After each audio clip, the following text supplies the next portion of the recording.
Hola, chicos y chicas. Alright, so you already know my name. It's Muhammad Faik.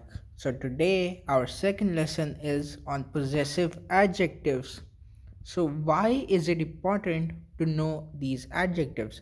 Well, these can differentiate things that are yours or that belong to other people. For example, my house, mi casa. Things like that. It can help. You can tell people that these things are yours, but it doesn't just apply to that. For example, mi padre. Él eres mi padre. He is my father. Alright? So, in these things, this is pretty important. So, let's talk about it. The first is my, me. So, you just change the Y to an I and it becomes me. Then for your, it's tú. Your is, yes, tú.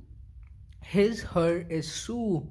So in Spanish, you don't have to worry about the su over here right now because it depends on the context of the situation. For example, if there's a sentence and pretty much it uh, ends with a or has feminine nouns, then you can pretty much know that it is a female. Okay, so you can guess it through the context of the sentence. Then the fourth is their or your, plural.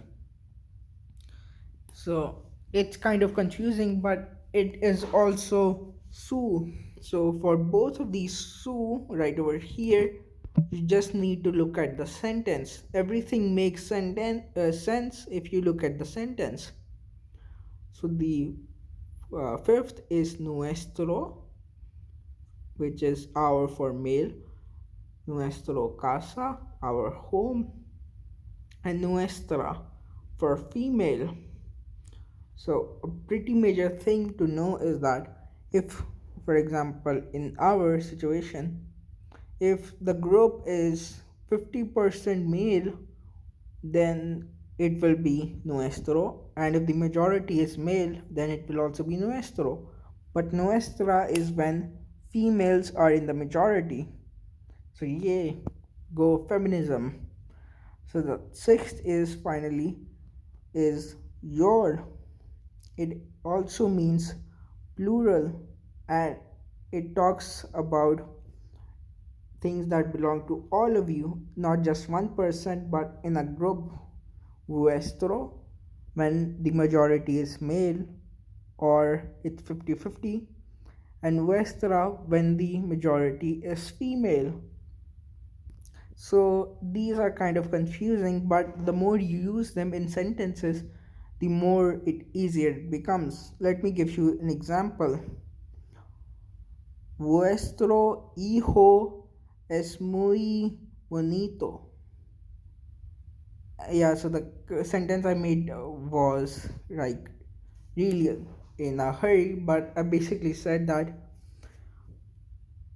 your in a your sons are pretty pretty. So yeah. But another sentence that kind of makes more sense is tu hijo es muy quieto. Okay? So the more you use them in sentences, the easier it becomes. Just repeat this a few times and you will get a hang of it. Okay? Don't worry, it's actually very easy, just practice it. That's the major thing. Like maths, you just have to practice it, and the more you practice it, the easier it becomes. Okay?